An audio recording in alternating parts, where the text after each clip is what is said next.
நீங்கள் சைக்கிளில் long wheeling அடிக்க ஃபஸ்ட்டு தேவையானது பேக் வீலில் பிரேக் இருக்கணும். அதுவும் கொஞ்சம் மைனூட்டாக டைட்டாக இருக்கணும். அதை எப்படி நான் கியர் சைக்கிள்லையும் கியர் சைக்கிள்லையும் டைட் பண்ணுறதுன்னு இந்த வீடியோவில் நம்ம பார்க்கலாம். பாருங்கள், பேக் வீலில் சுத்தமாக பிரேக் இல்லை.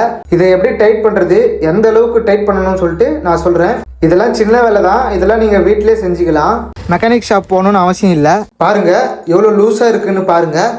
அப்படியே இந்த பக்கமும் பாருங்கள் எவ்வளோ கேப் இருக்குன்னு பாருங்கள். இதனால தான் பிரேக் சரியாக பிடிக்கல. சரி, இப்போ நம்ம எப்படி டைட் பண்ணுறதுன்னு பார்ப்போம்.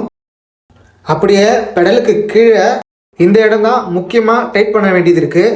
பேக் பிரேக் டைட் பண்ணுறதுக்கு மொத்தம் 3 இடத்துல டைட் பண்ணலாம். அது எப்படின்னு இப்போ நான் உங்களுக்கு சொல்ல போகிறேன். ஃபஸ்ட்டு ஹேண்டிலுக்கு கிட்ட இருக்கிறத இந்த நெட்டு நீங்கள் லூஸ் பண்ணுறது மூலியமாகவும் டைட் பண்ணுறது மூலியமாகவும் அட்ஜஸ்ட்மெண்ட் பண்ணிக்கலாம். அப்படியே கீழே வந்தீங்கன்னா பெடலுக்கிட்ட நான் ஃபஸ்ட்டு சொன்ன மாதிரி அந்த இடத்துல நீங்கள் டைட் பண்ணுறது வரும். அதுக்கப்புறம் லாஸ்ட்டாக இதோ இந்த இடம் அட்ஜஸ்ட்மெண்ட் பண்ணி டைட் பண்ணிக்கணும்.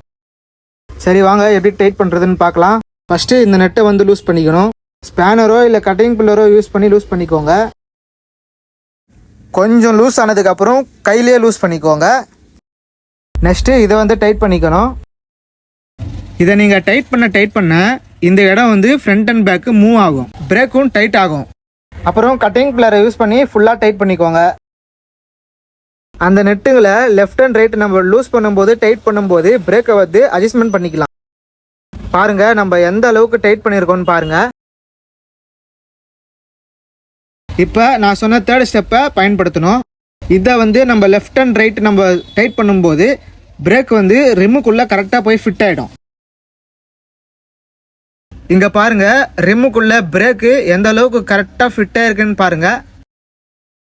அப்படியே பிரேக் ஷூவில் பார்த்தீங்கன்னா ஒரு நெட் இருக்கும், அந்த நெட்டை டைட் பண்ணிக்கோங்க 2 பக்கமும். இந்த சைடு ஓகே. இப்போ நம்ம அந்த சைடும் நம்ம இதேமாரி செக் பண்ணி டைட் பண்ணணும்.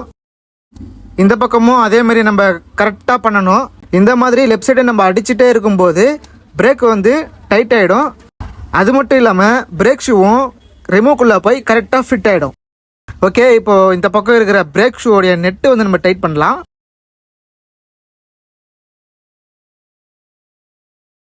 ஓகே, இப்போ டைட் பண்ணியாச்சு. வீலிங் அடிக்கிறதுக்கு எந்த அளவுக்கு பிரேக் டைட்டாக இருக்கணும் அப்படின்றத இப்போ நான் எக்ஸ்பிளைன் பண்ணுறேன். நம்ம வீலிங் அடிக்கும்போது பிரேக்கிங் நம்ம இந்த மாதிரி ஃபுல் விரலையும் நம்ம எல்லா விரலையுமே நம்ம டைட் பண்ண மாட்டோம். நம்ம ஒரு ஃபிங்கரு இல்லைனா 2 ஃபிங்கர் தான் நம்ம யூஸ் பண்ணணும். அதுவும் லெஃப்ட் ஹேண்டில் இருக்கிற ஆள்காட்டி விரலும் நடு விரலும் தான் நம்ம யூஸ் பண்ணுவோம். நம்ம டைட் பண்ணது பார்த்தீங்கன்னாக்கா ஆள்காட்டி விரல் ஒரே ஒரு ஃபிங்கர் மட்டும் தான் நம்ம யூஸ் பண்ணுற மாதிரி இருக்கும். நீங்கள் பிரேக் லூஸாக வச்சுருக்கீங்க அப்படின்னா 2 ஃபிங்கர் யூஸ் பண்ணி நம்ம வீலிங் அடிக்கலாம். என்ன ப்ரோ 1 ஃபிங்கர் 2 ஃபிங்கர்ன்றீங்க, ஒன்றும் புரியலையே அப்படின்னு சொல்லிட்டு நினைக்காதீங்க. நான் கியர் சைக்கிளில் எப்படி வீலிங் அடிக்கிறதுன்னு ஆல்ரெடி வீடியோ அப்லோட் பண்ணியாச்சு. கியர் சைக்கிள்லையும் வீலிங் அடிக்கிறது எப்படின்னு சொல்லிட்டு வீடியோ அப்லோட் பண்ணியாச்சு. டிஸ்கிரிப்ஷனில் லிங்க் தரேன், போய் செக் பண்ணி பாருங்கள். இப்போ கியர் சைக்கிளில், அதாவது டிஸ்க் பிரேக் வச்சிருக்கிற சைக்கிளில் எப்படி பிரேக் டைட் பண்ணுறது அப்படின்றத நம்ம இப்போ பார்க்கலாம். கியர் சைக்கிளில் டூல்ஸே இல்லைனாலும் நம்ம பிரேக்கை டைட் பண்ணிக்கலாம். இது நீங்கள் வெளியே போயிட்டு இருக்கும்போது எமர்ஜென்சியாக இருக்கும்போது நம்ம பயன்படுத்திக்கலாம். அது எப்படின்னா, இப்போ இந்த நெட்டை லூஸ் பண்ணணும். லூஸ் பண்ணிவிட்டு இதை பக்கத்தில் இருக்கிறதும் லூஸ் பண்ணணும். இதில் லெஃப்ட் சைடில் இருக்கிறத மட்டும் டைட் பண்ணிட்டீங்கன்னா பேக் பிரேக்கை டைட் பண்ணிடலாம். நீங்கள் வெளியே போயிட்டு இருக்கும்போது பிரேக் லூஸ் ஆகிற மாதிரி இருந்துச்சுன்னா டூல்ஸே இல்லாத டைமில் இந்த மாதிரி முறையை பயன்படுத்தி நீங்கள் பிரேக்கை டைட் பண்ணிக்கலாம். இப்போ பாருங்கள், ஃபுல்லாக லூஸ் பண்ணுறேன். ஃபுல்லாக லூஸ் பண்ணும்போது என்ன ஆகும்னா, அந்த ஹேண்டிலுக்கும் லிவருக்கும் இடையே கேப் கம்மியாயிடும். டிஃப்ரெண்ட் தெரியுதுங்களா? சரி, இப்போது பிரேக் லிவர் எந்த ஷேப்பில் இருக்கணும் அப்படின்றத பார்க்கலாம். பாருங்கள், இப்படி இருக்கணும். அதாவது எல் ஷேப்புன்னு சொல்லலாம். இந்த மாதிரி கரெக்டாக இருக்கணும்.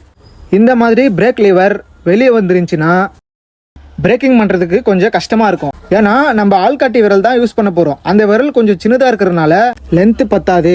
அதனால் நம்ம 2 ஃபிங்கர் யூஸ் பண்ணி பிரேக் பிடிக்கிற மாதிரி வரும். கியர் சைக்கிளை பொறுத்தவரை பிரேக் லூஸாக தான் இருக்கணுங்க. அப்போ தான் ஆள்காட்டி விரலில் பிரேக் பிடிக்க முடியும். என்னுடைய டிஸ்க் பேடு இந்த மாதிரி இருக்குங்க. நான் எக்ஸ்பிளைன் பண்ணாலும் உங்களுக்கு புரியாது. உங்கள் சைக்கிளில் இருக்கிற பிரேக்கிங் வேறு மாதிரி இருக்கும். என்னுடைய செட்டிங்ஸ் என்னுடைய சைக்கிளில் இருக்கிறது வேறு மாதிரி வரும். உங்களுக்கு நார்மல் டிஸ்க் பிளேட்டில் இருக்கிற மாதிரி வீடியோ வேணும்னா சொல்லுங்கள், நான் நெக்ஸ்ட் வீடியோவில் அப்லோட் பண்ணுறேன். இந்த மாதிரி யூஸ்ஃபுல்லான வீடியோக்கு நம்ம சேனலை சப்ஸ்கிரைப் பண்ணி வச்சுக்கோங்க, நோட்டிஃபிகேஷன் ஆல்ல வச்சுக்கோங்க. 4 கியர் சைக்கிளில் பிரேக் வந்து டைட்டாக இருக்கணுங்க. கியர் சைக்கிளில் மீடியமாக இருக்கணுங்க. ரொம்ப டைட் இருக்கக்கூடாது, ரொம்ப லூஸாகவும் இருக்கக்கூடாது. கான்செப்ட் என்னன்னா 1 ஃபிங்கர், அதாவது ஆள்காட்டி விரலில் மட்டும் பிரேக்கிங் பண்ணுற மாதிரி இருக்கணும். வேறு டிஸ்க் பிரேக் வச்சிருக்கிற சைக்கிளில் வீடியோ போடணும்னா கமெண்ட் பண்ணுங்கள், தனியாக வீடியோ அப்லோட் பண்ணிடலாம்.